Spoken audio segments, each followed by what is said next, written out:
ನಮ್ಮ ಜೊತೆ ಮಾತನಾಡೋದಕ್ಕೆ ಈಗ ಪ್ರಿಯಾಂಕ್ ಖರ್ಗೆ ಅವರು ಜಾಯ್ನ್ ಆಗ್ತಾರೆ. ಪ್ರಿಯಾಂಕ್ ಖರ್ಗೆ ಅವರು ಇವತ್ತು ಮೊದಲನೇದಾಗಿ ಜಾತಿ ಗಣತಿ ವರದಿ ಇವತ್ತು ಸರ್ಕಾರ ಸ್ವೀಕಾರ ಮಾಡ್ತಾ ಇದೆ. ಅಫ್ಕೋರ್ಸ್ ಸಾಕಷ್ಟು ನಿರೀಕ್ಷೆ ಇದೆ, ಒಂದು ಐತಿಹಾಸಿಕವಾದಂಥ ಕ್ಷಣ ಅಂತ ಹೇಳಲಾಗ್ತದೆ. ಇದನ್ನು ಸರ್ಕಾರ ಯಾವ ರೀತಿ ನೋಡ್ತಾ ಇದೆ? ನೋಡಿ, ಫಸ್ಟ್ ಆಫ್ ಆಲ್ ವರದಿ ಹೇಗಿದೆ, ಏನಿದೆ, ಏನು ಅಂಕಿಅಂಶಗಳಿದೆ, ಯಾವ ದತ್ತಾಂಶಗಳಿದೆ ಅದು ನೋಡೋಣ. ಫಸ್ಟ್ ಅದು ಸಬ್ಮಿಟ್ ಆಗಲಿ, ಅದಾದಮೇಲೆ ಕ್ಯಾಬಿನೆಟ್ ಅಕ್ಸೆಪ್ಟ್ ಮಾಡಲಿ, ಪಬ್ಲಿಕ್ ಅಲ್ಲಿ ಚರ್ಚೆಗೆ ಬರಲಿ, ಆಮೇಲೆ ನೋಡೋಣ ಅಂತ. ಇದಕ್ಕೂ ಮೊದಲು ಈಗಾಗಲೇ ಕಾಂಗ್ರೆಸ್ನ ಕೆಲ ನಾಯಕರು ಇದಕ್ಕೆ ವಿರೋಧ ವ್ಯಕ್ತಪಡಿಸ್ತಾ ಇದ್ದಾರೆ. ಬೇಡ, ಈಗ ಬರ್ತಾ ಇರುವಂಥ ವರದಿಗೆ ವಿರೋಧ ಇದೆ ಅಂತಾರೆ.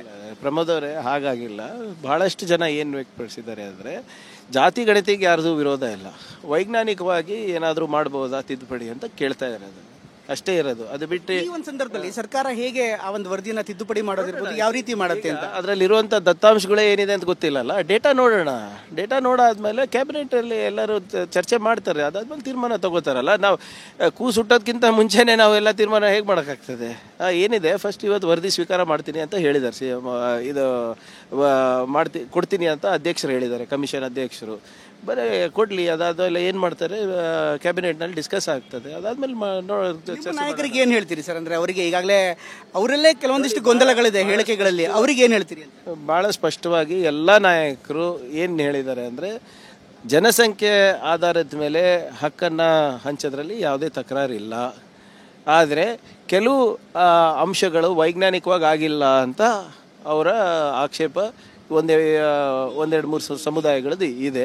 ಅದೇನಿದೆ ಅವ್ರದ್ದು ಕೂಡ ನಾವು ಕಾನ್ಫಿಡೆನ್ಸಲ್ಲಿ ತೊಗೊಂಡೇ ನಾವು ಮಾಡೋದಲ್ವಾ.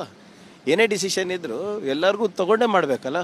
ನಾನೊಬ್ಬನೇ ನಿರ್ಧಾರ ತೊಗೊಳೋದು ಅಥವಾ ಒಂದು ಸಮುದಾಯದ ಪರವಾಗಿ ನಿರ್ಧಾರ ತೊಗೊಳಕ್ಕಾಗಲ್ಲ. ನೋಡೋಣ ಅದೇನಿದೆ ವರದಿನಲ್ಲಿ ಏನಿದೆ ಅಂತಲೇ ಇನ್ನೂ ಗೊತ್ತಿಲ್ಲ ಅಲ್ಲ ನಮಗೆ. ಬರಲಿ, ವರದಿ ಬರಲಿ, ಅದ್ರ ಬಗ್ಗೆ ಚರ್ಚೆ ಆಗಲಿ, ಅದಾದ್ಮೇಲೆ ನಿರ್ಧಾರಗಳು ಅದು ಪುರಸ್ಕಾರ ಮಾಡಬೇಕಾ ತಿರಸ್ಕಾರ ಮಾಡಬೇಕಾ ನೋಡೋಣ ಅಂತ. ಕೊನೆಯದಾಗಿ ನೀವು ಒಬ್ಬ ಸಚಿವರಾಗಿ ಈಗ ಈ ಒಂದು ವರದಿಗೆ ಎಕ್ಸ್ಪರ್ಟ್ ಕಮಿಟಿ ಅಥವಾ ಕ್ಯಾಬಿನೆಟ್ ಸಬ್ ಕಮಿಟಿ ಈ ರೀತಿ ಅಂತ ಒಂದು ಕಮಿಟಿ ಮಾಡಿ ಅದನ್ನು ಅಧ್ಯಯನ ಮಾಡಬೇಕು ಅಂತ ಭಾವಿಸ್ತೀರಾ? ಸರ್ಕಾರಕ್ಕೆ ಆ ರೀತಿ ಅಂತ ಸಲಹೆ ಕೊಡ್ತೀರಾ? ನಾನು ಮತ್ತೊಮ್ಮೆ ಪುನರುಚ್ಚರಿಸ್ತಾ ಇದ್ದೀನಿ, ಅದು ನೋಡಿದ್ಮೇಲೆ ಅಲ್ಲ ಅದು ಕ್ಯಾಬಿನೆಟ್ ಸಬ್ ಕಮಿಟಿ ಬೇಕಾ ಅಥವಾ ಬೇರೆ ಯಾವುದಾದ್ರೂ ಸೋಷಿಯಲ್ ಸೈನ್ಸ್ ಇನ್ಸ್ಟಿಟ್ಯೂಟಿಗೆ ಕೊಡಬೇಕಾ, ಅಥವಾ ಇಲ್ಲ ಅದು ಪರಿಪೂರ್ಣವಾಗಿ ಸರಿಯಾಗಿದೆ, ವೈಜ್ಞಾನಿಕ ಸಮಾಧಾನಕರವಾಗಿದೆ ಎಲ್ಲರಿಗೂ ಅನ್ನಿಸಿದ್ರೆ decisions will be made accordingly.